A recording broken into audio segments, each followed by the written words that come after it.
Hello students, welcome to my YouTube channel Procam. हमने part 4 में chemistry P block element में पढ़ा था about the atomic properties and physical properties.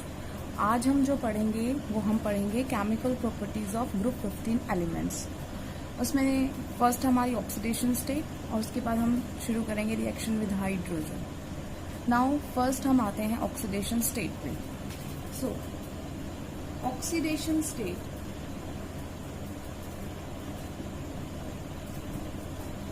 जो group 15 elements हैं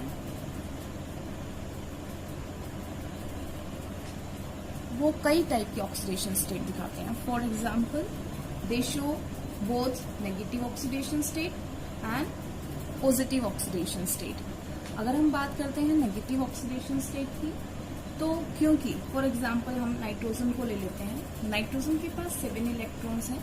जब हम इसकी कॉन्फ़िगरेशन लिखेंगे, सिंपल कॉन्फ़िगरेशन भी लिखोगे तो भी आप इसमें प्रिडिक्ट कर सकते हो कि इसे 3 इलेक्ट्रॉन की आवश्यकता है। इसका मतलब ये 3 इलेक्ट्रॉन किसी से लेगा।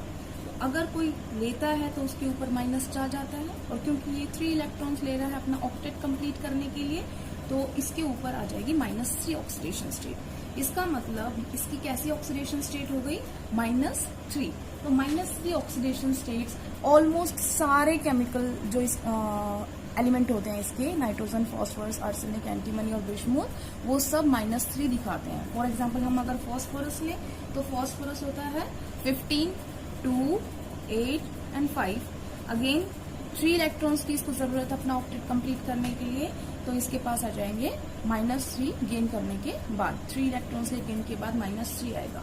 तो हमारे पास नेगेटिव ऑक्सीडेशन स्टेट समझ में आ गई है कि -3 दिखाते हैं। अगर हम एग्जाम्पल जानना चाहें कि -3 ऑक्सीडेशन स्टेट्स के कंपाउंड्स कौन कौन से हैं, तो फॉर एग्जाम्पल हम कोई भी नाइट्राइड लिख लें। फॉर एग्जाम्पल मैंने अगर लिखा कैल्शियम 3N2, तो इसमें कैल्शियम तो कौन से ऑक्सीडेशन स्टेट में है? +2 में, जबकि नाइट्रोजन कौन से ऑक्सीडेशन स्टेट में है? -3 में। इस तरीके से हम निकाल सकते हैं। इसी तरीके से दूसरा कंपाउंड कैल्शियम फोस्फाइड, Ca3P2, यहाँ पर कैल्शियम कौन से ऑक्सीडेशन स्टेट में है? +2 में, और फास्फोरस कौन से ऑक्सीडेशन स्टेट में है? +3 में, एंड सो ऑन ये बनते जाएंगे। इसका मतलब जो इनका ये माइनस है, -3 जो ऑक्सीडेशन स्टेट है वो ये दिखा रहे हैं। अब बात कर रहे हैं हम कि अगर हम ये बात करें कि जो -3 है वो सब इक्वली इतना ही दिखाते हैं टेंडेंसी, या इनकी अलग अलग होती है। तो आपको याद रखनी है कि जब -3 ऑक्सीडेशन स्टेट है, जैसे जैसे हम नीचे की साइड जाएंगे नाइट्रोजन से बिस्मुथ, तो उनकी जो ये -3 बनाने की कैपेसिटी है धीरे धीरे कम हो रही है। क्यों हो रही है? क्योंकि फॉर एग्जाम्पल अगर हम लिखते हैं nitrogen, phosphorus, arsenic, antimony, bismuth, जब आप ग्रुप में नीचे की साइड जा रहे हो तो क्या हो रहा है? पहली बात, साइज बढ़ रहा है तो आपको पता है, लेकिन उनकी इलेक्ट्रोनेगेटिविटी क्या हो रही है? साइज का इनवर्सली प्रोपोर्शनल होता है ना। तो ग्रुप में नीचे जाएंगे तो इलेक्ट्रोनेगेटिविटी क्या होगी? डिक्रीज होगी, और आयनेशन एनर्जी भी क्या होगी? डिक्रीज होगी।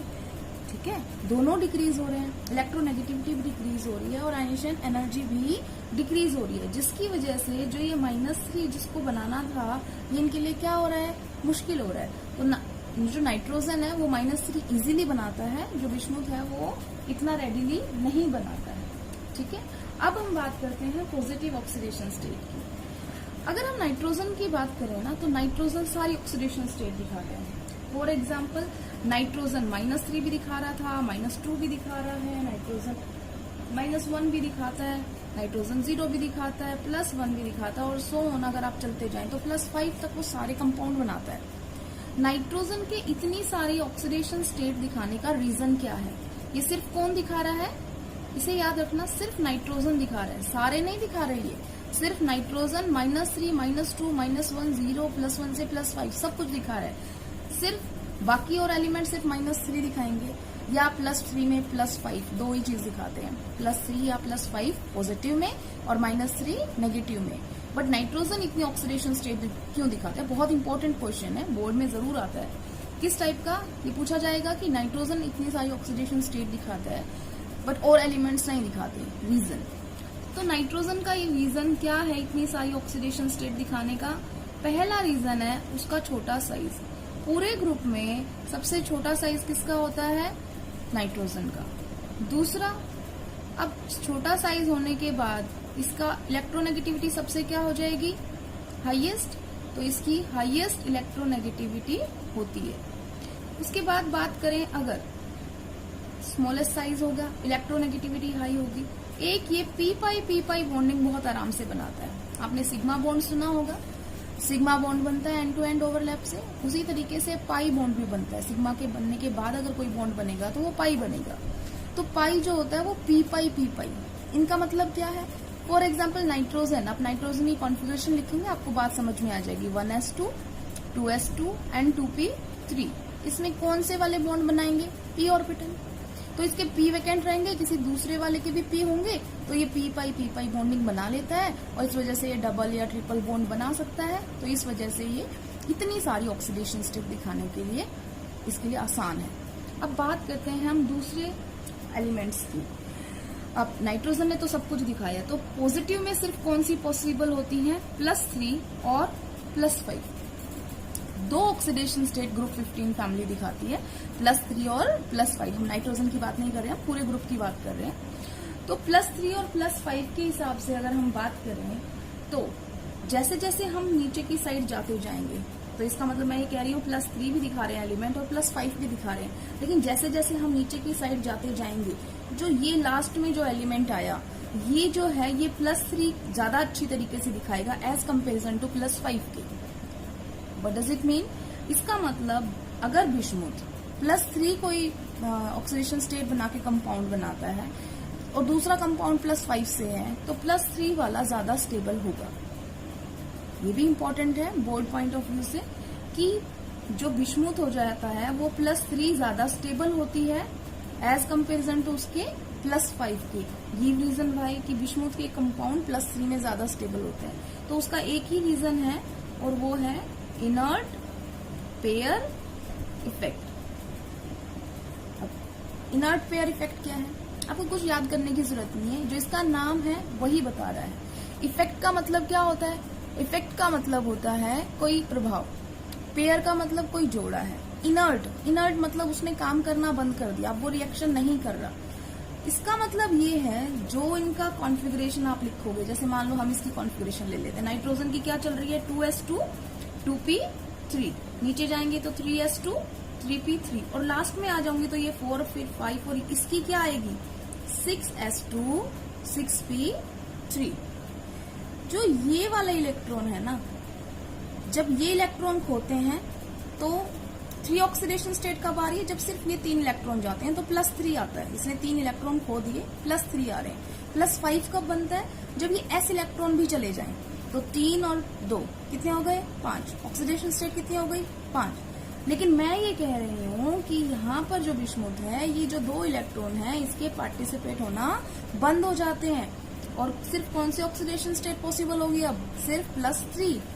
अब इनर्ट पेयर इफेक्ट क्या कह रहा है कि जो ये s इलेक्ट्रॉन है ना, ये at the time of bond formation जो हो रहा है, ये इन्होंने बॉन्ड फॉर्मेशन में पार्टिसिपेट करना बंद कर दिया। इसका मतलब रिलेक्टेंस, दूरी बना ली। किससे बना ली?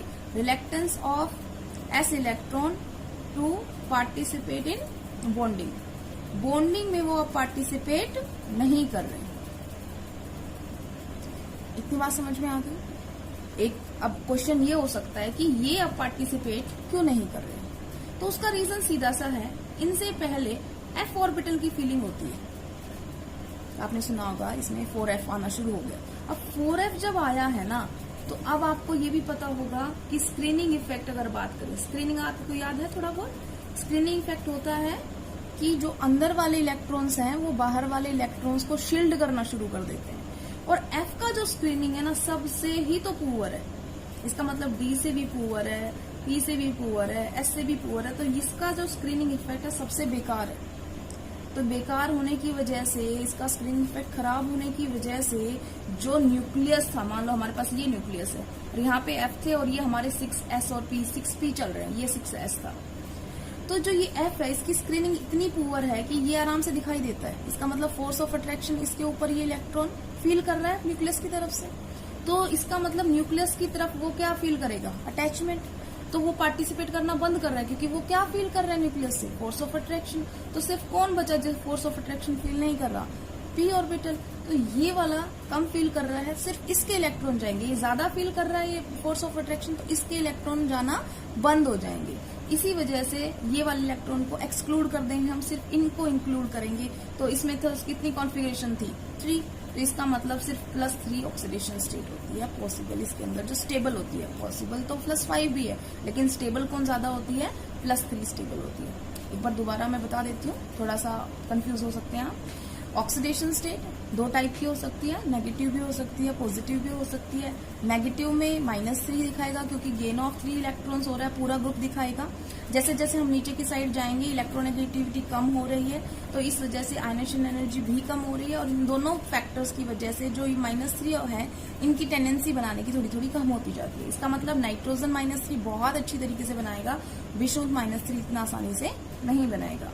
अब पॉजिटिव ऑक्सीडेशन स्टेट की अगर हम बात करते हैं तो पॉजिटिव में 2 ऑक्सीडेशन स्टेट पॉसिबल हैं, +3 और +5। जैसे जैसे हम ग्रुप में नीचे की साइड जाएंगे, ये अभी तक दोनों पॉसिबल थी। जब हम नीचे जा रहे थे थोड़ी थोड़ी स्टेबिलिटी डिक्रीज हो रही है किसकी, +5 की। और लास्ट में जो एलिमेंट होगा सबसे लास्ट में, उसके तो +3 ही ज्यादा स्टेबल कंपाउंड होंगे, +5 नहीं होंगे। क्यों, इनर्ट पेयर इफेक्ट की वजह से।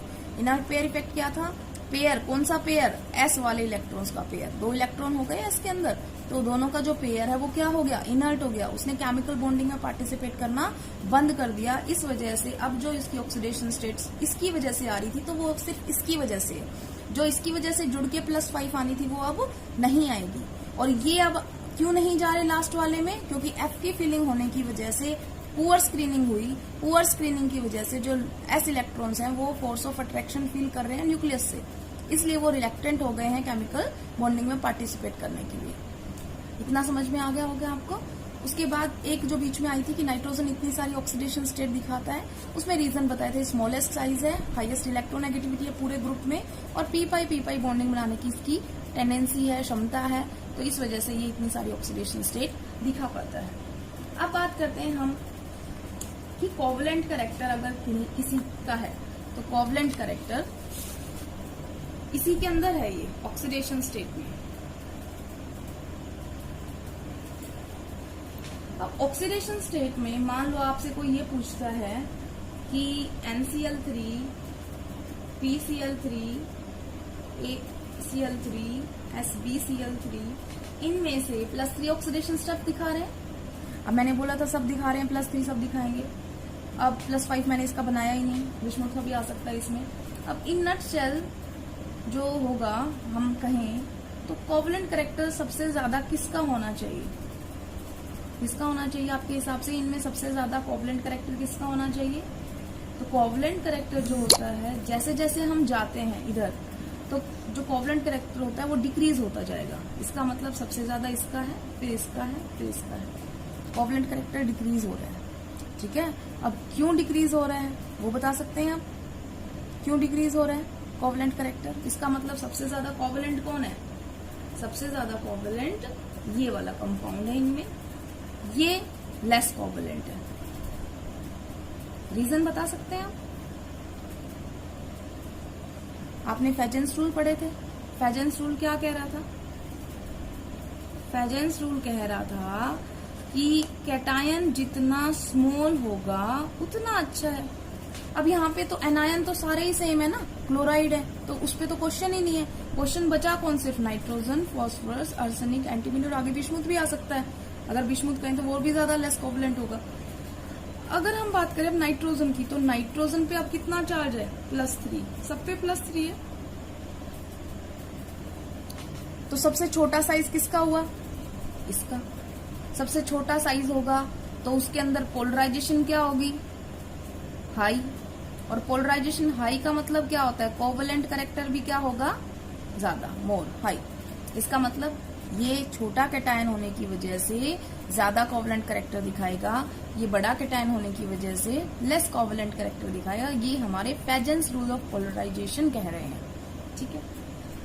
अब हम आते हैं एक क्वेश्चन जो बहुत इंपॉर्टेंट आता है और पेपर में बहुत बार आता है। क्वेश्चन है कि जो फास्फोरस है, वो PCl5 बनाता है, जबकि नाइट्रोजन उसी फैमिली का मेंबर होके NCl5 नहीं बनाता। ये नहीं बनाता, ये बनाता है। क्वेश्चन है वाई। तो क्यों बनाता है ये N जो है NCl5 क्यों नहीं बनाता, या NF5 क्यों नहीं बनाता, जबकि PCl5 एग्जिस्ट करता है, ASF5 एग्जिस्ट करता है, एंटीमनी का भी एग्जिस्ट करता है, तो ये क्यों नहीं कर सकता? उसके लिए आपको सिंपल सा एक लाइन में आंसर देना है कि सिर्फ नाइट्रोजन ऐसा एलिमेंट है पूरे ग्रुप में जिसके पास क्या नहीं है, उसके पास कोई d ऑर्बिटल्स नहीं है। ये d ऑर्बिटल इसके अंदर क्या है, अब्सेंट, प्रेजेंट ही नहीं है। आप कॉन्फ़िगरेशन लिख के देख लीजिए अगर आपको डाउट है तो। 1s2, 2s2 and 2p3। 2d कभी एग्जिस्ट किया है आज तक? नहीं किया, होता ही नहीं 2d। इसका मतलब डायरेक्ट अब 3s की फिलिंग स्टार्ट होगी, तो इसके पास तो 2d है ही नहीं। लेकिन अगर फॉस्फोरस का लिखोगे तो 1s2, 2s2, 2p6, 3s2, 3p3 और 3d रहता है यहाँ पे, चाहे 0 में हो, लेकिन है तो सही। अब है, इस वजह से वो अपना जो शेल है या जो अपनी इलेक्ट्रॉन है वो एक्साइट करके यहाँ पर पहुंचा सकता है और उसकी वैलेंसी बढ़ सकती है। देखो जैसे मान लो आपने PCl5 पढ़ा होगा, कभी पढ़ा है? PCl5 का हाइब्रिडाइजेशन बता सकते हैं आप, कौन सी होती है? sp3d। जो इसका इलेक्ट्रॉन था ना वो एक्साइट होके यहाँ पे पहुंच गया। नाइट्रोजन के पास तो ऐसा कोई ऑप्शन ही नहीं है, और ऐसा ऑप्शन नहीं है तो वो ये वाली हाइब्रिडाइजेशन दिखा नहीं सकता। ये वाली नहीं दिखाएगा तो ये बनाएगा कैसे? नहीं बना सकता। इसीलिए नाइट्रोजन के पास कोई d ऑर्बिटल ना होने की वजह से ये अपना 5 बॉन्ड बनाने में पॉसिबल नहीं है। इसका मतलब नाइट्रोजन कितनी बना सकता है मैक्सिमम? कोवैलेंसी कितनी है? कोवैलेंसी मतलब क्या हुआ एक तरीके से कि वो एक तरीके से कितने बॉन्ड मैक्सिमम बना सकता है, ठीक है? तो कोवैलेंसी कितनी होती है? मैक्सिमम बता रहे हैं कि 4 होती है। अगर 5 होती तो ये भी बन जाता, लेकिन वो कितनी होती है? सिर्फ 4। और वो 4 भी कैसे है? जैसे फॉर एग्जाम्पल हमने अमोनिया लिया। अमोनिया की आपको पता है एक लोन पेयर होता है इसके पास, वैसे तो इसने 3 बॉन्ड बनाए हुए हैं। तो जो ये लोन पेयर भी अगर किसी इलेक्ट्रॉन डेफिशिएंट स्पीसीज को दे दे, फॉर एग्जाम्पल इसको दे दिया H+, इसके पास कोई इलेक्ट्रॉन नहीं था, तो बॉन्ड बना और इन दोनों के मिलने से क्या बन गया? NH4+। अब इसकी कोवैलेंसी कितनी हो गई? कितने हाइड्रोजन लगे हुए हैं? 4। तो मैक्सिमम इसकी वैल्यू 4 है। लेकिन दूसरे कंपाउंड्स में, जैसे आपने ये सुना होगा कभी, ये कंपाउंड भी एग्जिस्ट करता है, तो यहाँ पर कोवैलेंसी कहाँ तक पहुंच गई? 6 तक, जबकि इसकी कहाँ तक पहुंची है? सिर्फ 4 तक। और इन दोनों में ये डिफरेंस है, इसका रीजन क्या है? कि नाइट्रोजन के पास d ऑर्बिटल्स नहीं है। Got it? Thank you.